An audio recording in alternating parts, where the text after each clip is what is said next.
Hear that? That's the sound of a patient whose health data is protected from a cyber attack. And that's the sound of a financial system that's digitally secured from bad actors. Right now, there's an invisible war being fought on a digital battlefield that impacts what we do every day. That's why at Peraton, we do the can't be done to help protect the vital systems we rely on. Because if we don't, the alternative is unimaginable. Peraton.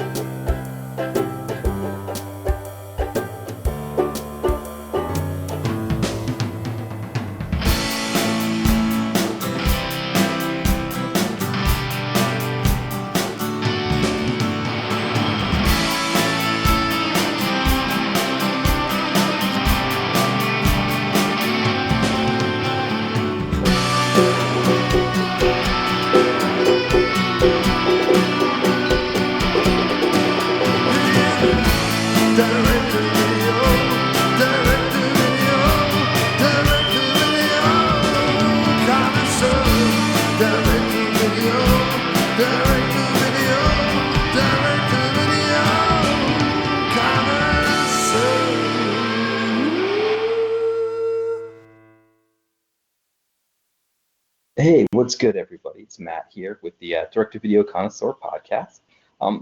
Before we get into the meat of the pod, I just wanted to make a couple announcements. First and foremost, we're going to be going bi-weekly after this episode.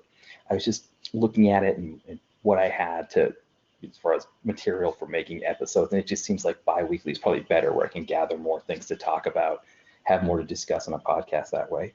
I was looking at other blogs, and a lot of them were doing like maybe, bi-weekly or monthly podcasts. So I thought it's probably better for me to go that route, especially since I'm doing weekly posts on the blog still.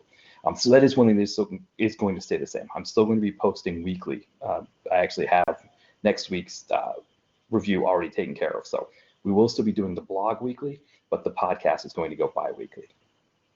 Another announcement, I talked to somebody at TalkShoe about the past episodes. So I don't know if you saw, but turns out I had lost episodes 1 through 25 of the podcast that I did back in 2014, 2015, so the earlier iteration of the podcast here. I found out from somebody at TalkShoe that I guess they had some kind of major data issue, and they lost everything from pre-January 2015. So the first 25 episodes of the blog or of the podcast were done in 2014.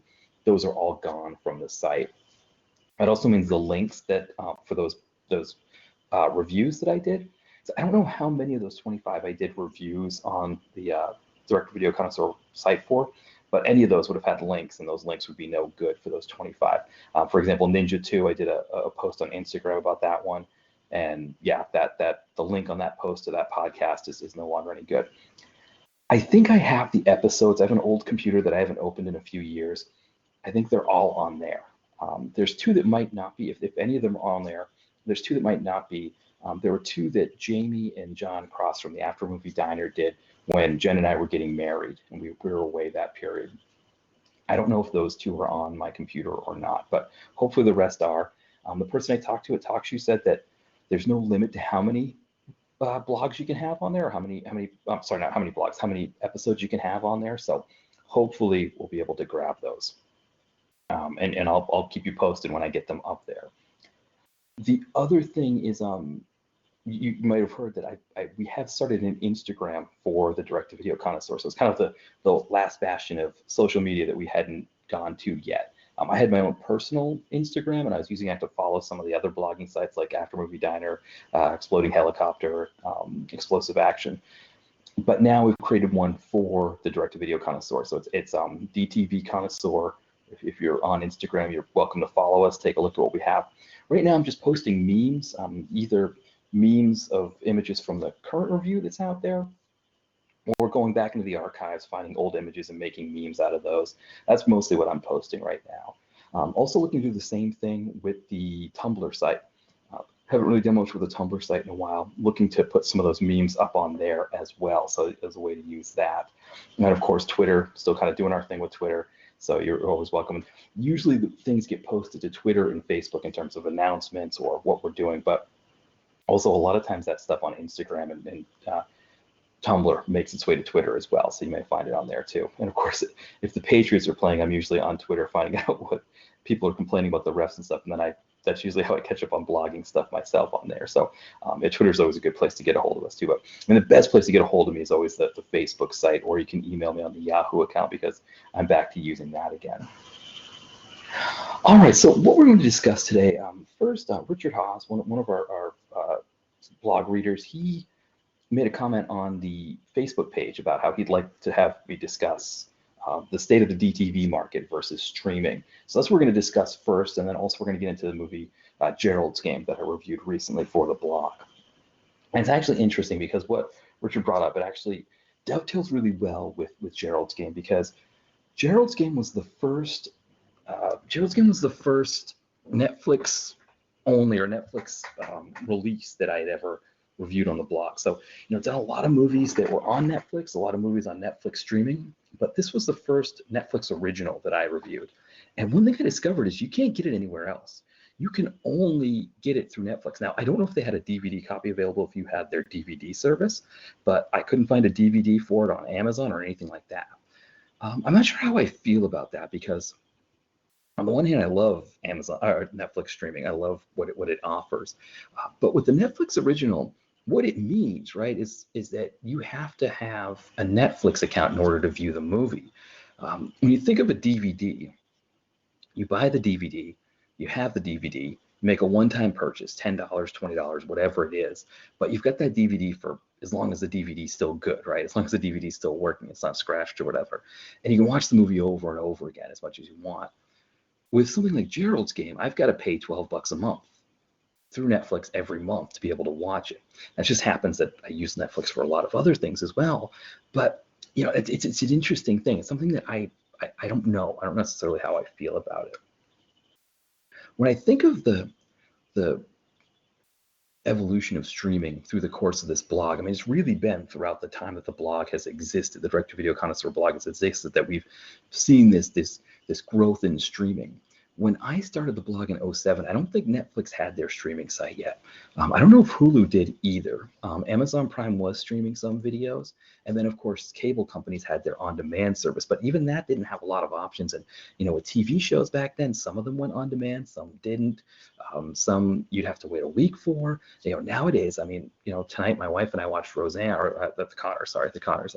We watched it 20 minutes after it aired. We were able to watch it on demand. So, I mean, it's great because, there's no such thing as appointment viewing anymore, right? We just watch things whenever we want to.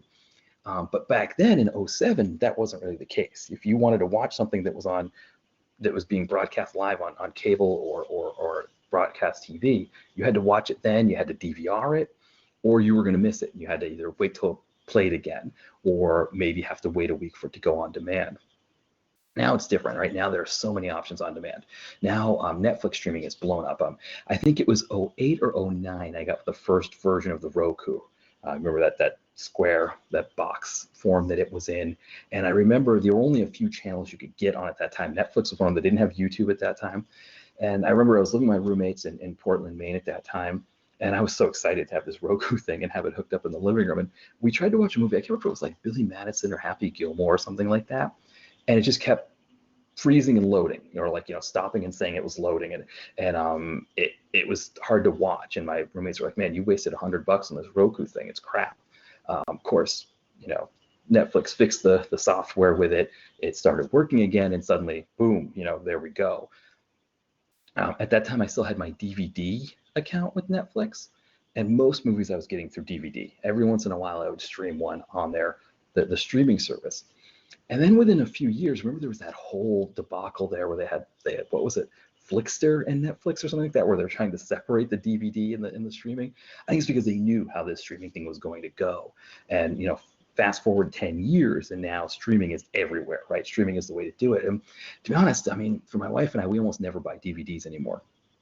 And even the DVDs we own, we often just leave them in the cases, leave them in the boxes that they're in, or like the shelf or whatever. If the movie's available on streaming, we just stream it instead. A lot of movies like that. Taxi Driver's one, so you want to watch it. Goodfellas, let's just stream it. Why bother to get the DVD out and hook up the DVD player to all of that other stuff? It's easier to stream. That being said, I do think what we're talking about here with the streaming sites is that if you don't own it, it means that you're beholden to the streaming site to make sure that they always have it. And that can be an issue, right? That's a concern. Things get pulled, they have contracts. I mean, I remember I learned the hard way with Netflix. I had tons of great movies in my queue. And then there was a period where Netflix and Stars, I don't know that they had a falling out, their contract was pulled or something like that. And a whole bunch of Stars movies that Netflix had were getting pulled suddenly. I think I called it like I called it the Netflix dump Stars 8 or something like that. I don't know if you remember, I did a whole bunch of their movies all at once. I had to binge like 8 or 9 movies just to have them watched, get the images for them and everything. And then I reviewed them over time. That was my first introduction to the fact that what the streaming service has now isn't always what it's going to have. Probably the biggest one, of course, was when Hulu, remember, they had all the Criterion films. And, Criterions were great to have as a collector as well, which I'll talk about in a second. But it was also great to be able to stream them. And I had so many that I was like, oh, I'm going to watch this sometime. Oh, I'm going to watch, a whole bunch of, Ozu pictures and Seiji and Suzuki pictures, things like that. And one day I went on there to look at the movies and they were gone.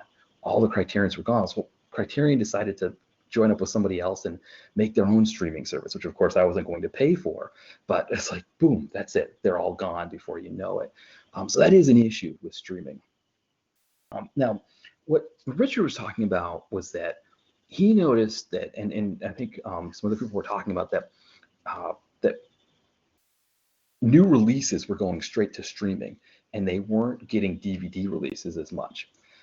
I looked into that a little bit here and I didn't quite see the same thing. I was seeing like maybe 2/3 of the new movies that were coming out direct to video were getting a DVD release as well.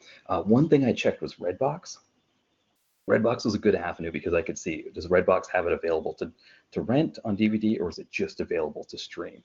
And like I said, I'd say about 2/3 were available to rent on DVD as well as to stream. But there was that third that you could only get through streaming. I found it was difficult. We have Prime right now, my wife and I.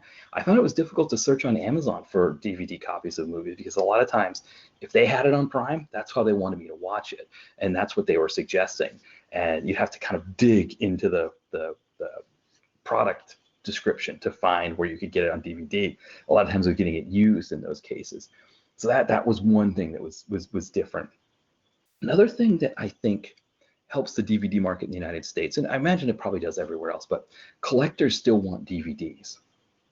So I think of companies like Arrow and Vestron, Criterion as well, even though they have their streaming site, when they release DVDs, there are a lot of features with their DVDs. You think of alternate audio tracks where you get commentary from the filmmakers, booklets that come with it, featurettes, all those kinds of things that make the DVD experience better than streaming for collectors. And I think that's always going to be a big one.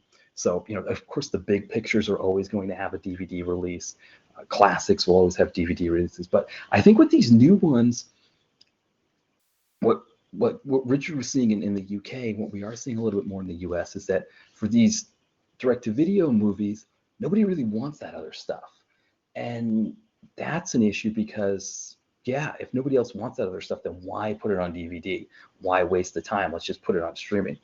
That is a little disappointing for me because while I don't do really DVD releases much anymore, the biggest reason is that the computers that I'm using don't have DVD players. I'd have to get a computer with a DVD player again. My old one, that old one with the old podcast on it, has a DVD player.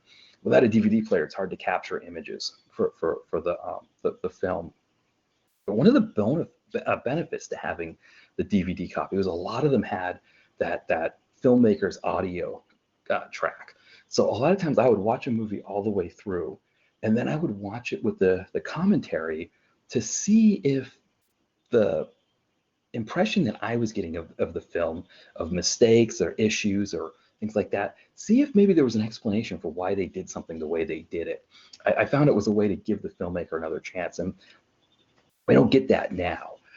One of the great things about streaming, I think, is for micro-budget independent filmmakers, that's a really great way for them to get their movies out because they don't have to pay distribution costs. They don't have to pay to have movies put onto DVD. It saves them a lot of money.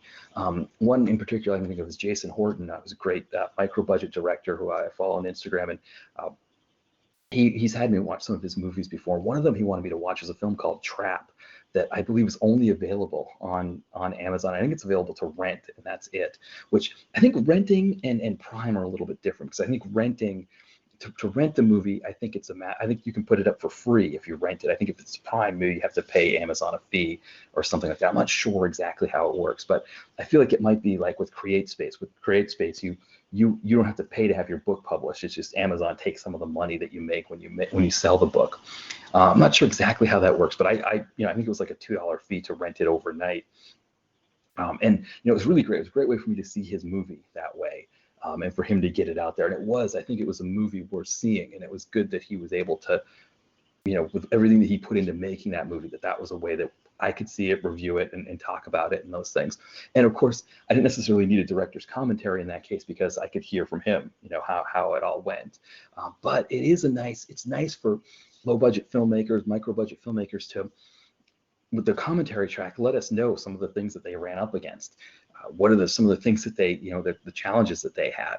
So that is one thing we lose now with streaming. So on the one hand, they get the movies out there better, but on the other hand, you lose some of that. And I've noticed with screeners, sometimes you have these opportunities to interview filmmakers. For me, it's like I almost never have time to coordinate a time to talk with them, and you can only ask a few questions. It's not the same as watching the commentary and having them, as they're watching it, pick up on things that they thought about. So that's one thing that is a little bit of a disappointment for me, knowing that these movies, if it ever goes that direction. But right now I'm only watching them on streaming anyway, so I'm not getting that part of it anyway. So maybe that's part of how it is. It'll be interesting to see how it goes in the future, but I have a feeling it'll probably keep flipping, right? That right now 2/3 are DVD, 1/3 are streaming only. That might flip. And of course, as companies like Netflix, Amazon Prime, and Hulu, and all those places, as these companies come in to fill the void that's being left by the big movie, the big motion picture houses, we're going to see more of these movies going straight to streaming. When I think of Gerald's Game, which I'll be talking about a little bit, that's a movie that I think in the 90s would have been given a big theatrical release, and it would have been playing nationwide, and I think it would have made some money in the theater as well. But now, with the way movies are, where you've got Disney trying to take up 40% of the screens with all their blockbusters, and if the other ones, Universal, Sony, or whatever, with the little space that's left, they're not going to take a chance on a Gerald's Game. They need to get their own blockbusters out there and get those in the theater to try to jockey for that other space. So Netflix comes in and says, "Hey, I'll release your Gerald's Game. You've got we've got the money, we can do it." And then the only way you can get Gerald's Game is if you have a Netflix account. So it's, at least the movie gets made, right? At least the movie's getting made somehow. But it is that way that they have these monopolies like that I think, does leave a little bit to be desired. And it's something that I do worry about. So I think we'll have to see how it looks. It's going to be a different landscape in 2029 for sure, considering how it's changed since we started in 2007.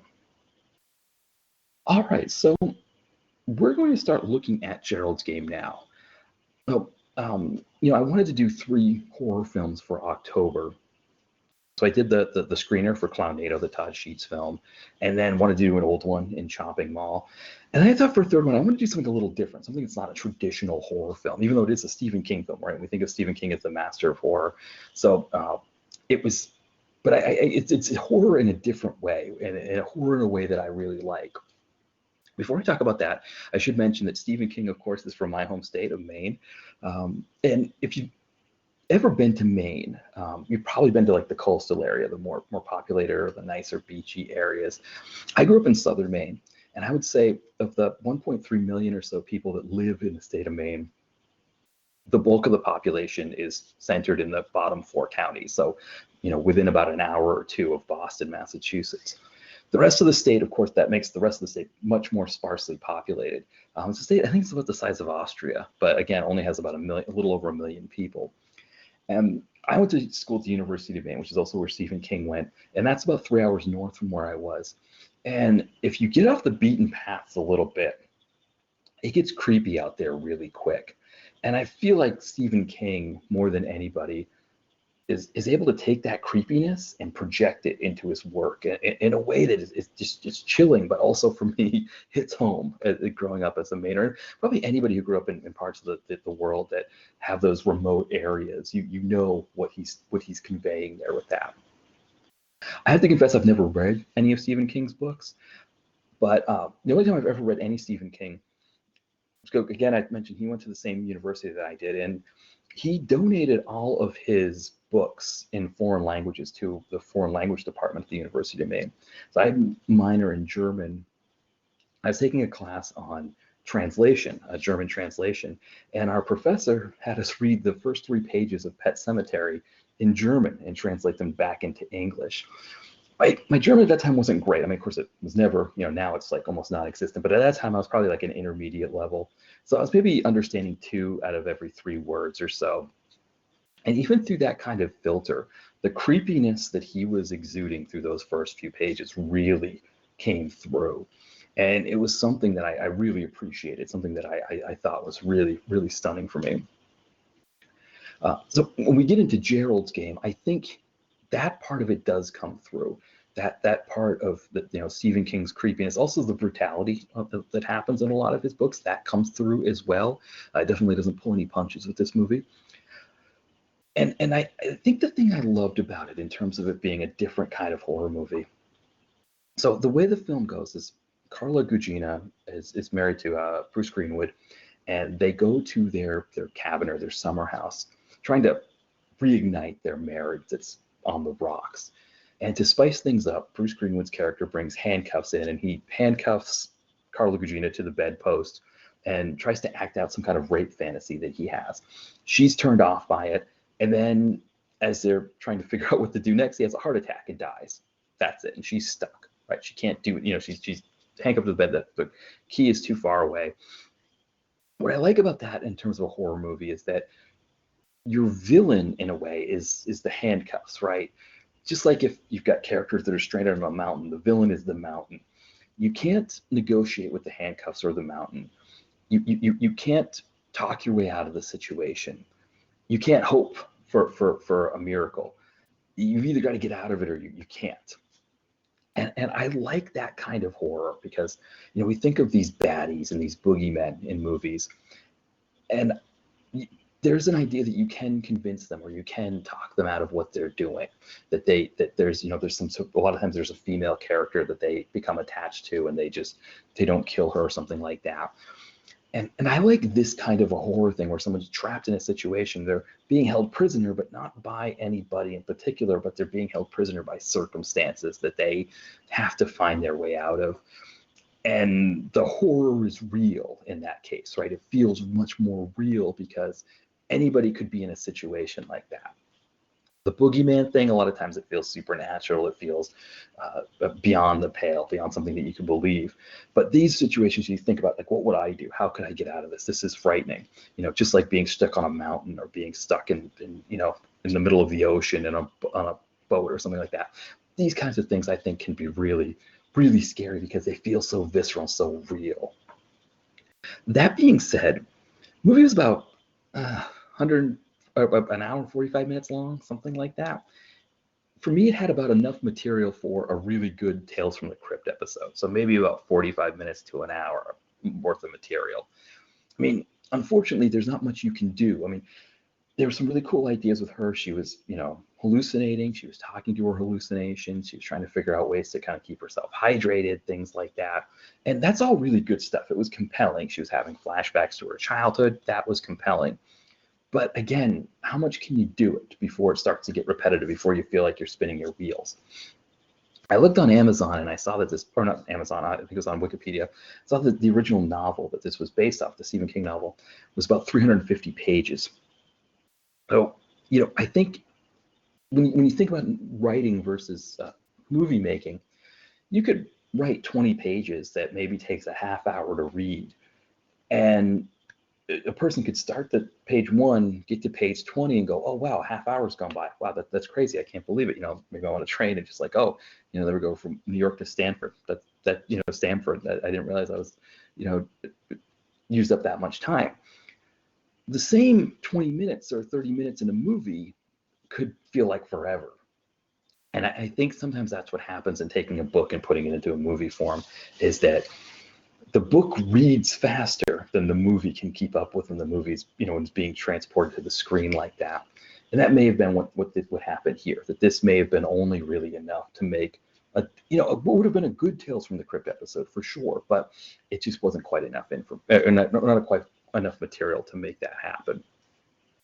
The other thing is they had a kind of a fake boogeyman, or they kind of grafted on this boogeyman idea. I don't want to give away too much of how the ending is, but I felt like that hurt the movie as well, because it took what was non-traditional and tried to make it traditional again. And we didn't need that. I didn't need that. It was good with the way it was. So that felt a little bit inorganic at the end there. Not something that I was, that I wanted. It kind of betrayed the movie for me, which upset me a little bit. Now, we talked about the idea of the Gerald's game, right? That he's, sort of acting out some kind of bondage, rape fantasy with Carla Gugino.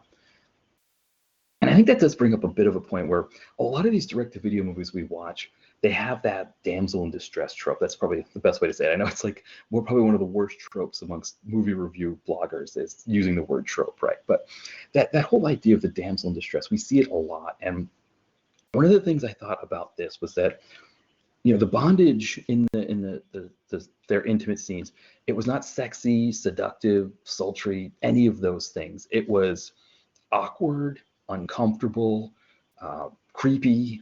It was not fun, not anything that, this was no 50 Shades of Grey or anything like that going on here. I thought that was really good. I thought it was good to play it like that, Bruce Greenwood's character might have some issues going on, and Carla Gugino is trying to straddle the line between making him happy and really being uncomfortable and not wanting to go where he's going with this stuff. And I thought that was really cool, and it was a really good contrast to what we see, I think, in the direct-to-video movies, where it's like, you get these female characters that kind of just, get kidnapped by the baddie. They're kind of, maybe tied up and then sort of, treated really roughly by them, and then the hero comes and everything's good again, and it's all back to normal. And this definitely turned that on its ear. I'm not saying that every time a movie does a damsel in distress thing that they're not doing it for a good reason, or that it doesn't impact the plot, but I think you can also see that there are probably some filmmakers who just like that kind of thing, and that's what they're putting into the movie that way. And you think about it from the character, the standpoint of the filmmaker, it's probably easier to convince the female lead to do that kind of thing than to the nudity part of it, which some filmmakers really want in their movie as well. So they got to get the stunt double or something like that. This is a different way for them to play out their own, whatever that they have. So there's that part of it as well. And I just like that this movie just turned it all on its ear. It just said, no, this is, we're getting it all from Carla Gugino's standpoint. And there's no sympathy for Bruce Greenwood's character with this. It's all creepy and it's all bad. And I think it was that sense was very Stephen King to give it to us that way. That there was nothing fun about this, which I think it's good. I mean, that's what Stephen King did, right? It's not, the fun is supposed to be in getting creeped out and getting scared by it, right? And I thought that was good. We didn't get let down easy at all with any of this. So it was that combination of that treatment of it, plus the fact that it was non-traditional in a horror sense that I really liked. One other thing about this movie that I thought was really cool is that it was shot in Alabama, in Mobile, Alabama. Another movie that I watched for the blog recently called Blackwater with Jean-Claude Van Damme and Dolph Lundgren. That one was also shot in Mobile, and they both look really nice. And, I think of now, it's a common thing. Most states in the United States, their governments are putting money into getting films shot in their states. I think of Detroit and Michigan, Louisiana, New Orleans is big. Georgia's been really big with that as well. But the thing is that I noticed with the New Orleans and the Detroit ones is that they're always a really gritty area. Now there's still a lot of positives with getting the movie made, right? That they're putting money into those areas. They're paying for things like catering, technical support, but also they're employing people to work on the movies there in those parts of the world, areas that could use that kind of thing. They could use that kind of economic boost. So that's always good. But the cities that they depict, the New Orleans and the Detroit, they're often very gritty, right? There's always that gritty, seedy underbelly kind of thing. And these depictions of Mobile, these were beautiful. This area looked really nice. And I do think that's something for states to consider when it comes to getting these movies made in their states, is that they can be used as an advertisement for their states. And the United States is a big country. And when it comes to going on vacation, people, they think of sort of traditional destinations. Alabama is not one that really comes up on a lot of people's radars. It's a state I've never been to before. I never really thought that, I've thought about places like Mobile. It seems like the Gulf Coast looks really nice. But yeah, just, usually it's way down the list. But you watch something like this and you go, maybe Mobile's a place to go. Maybe there's a cheap flight out there. Maybe the hotels aren't as expensive as other parts of the South or other parts of the country. And I think that's a really cool way to maybe get some of these subsidized, that, these states, they bring people, low budget direct-to-video movie makers to their states to make the movies there, maybe get subsidies.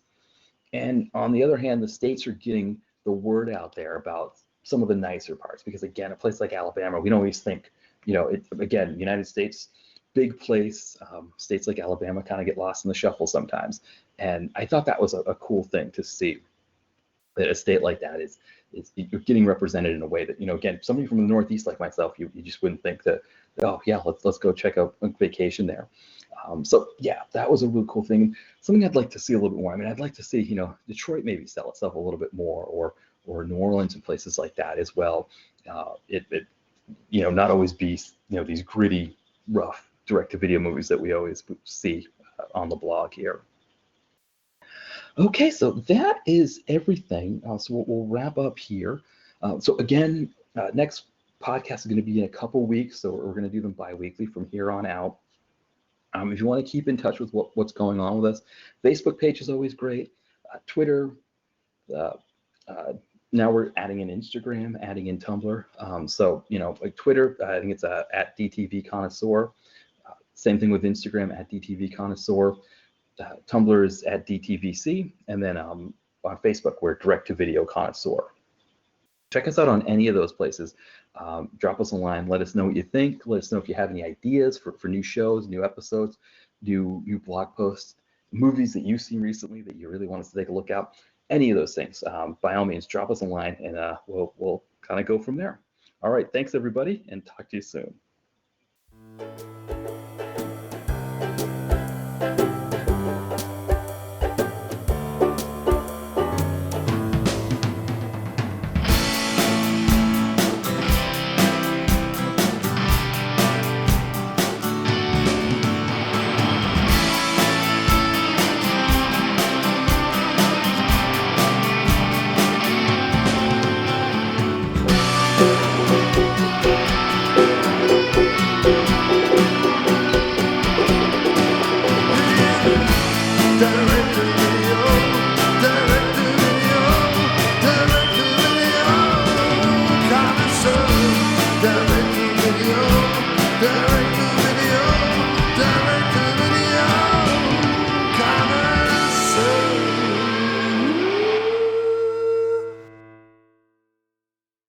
How should you plan for when your home becomes too small?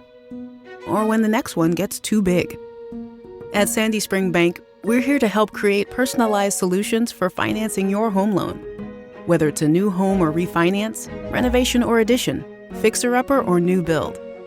Banking is a conversation. Let's talk about your mortgage. Visit sandyspringbank.com/mortgage. Mortgage, home equity, and other credit products offered by Sandy Spring Bank, Equal Housing Lender.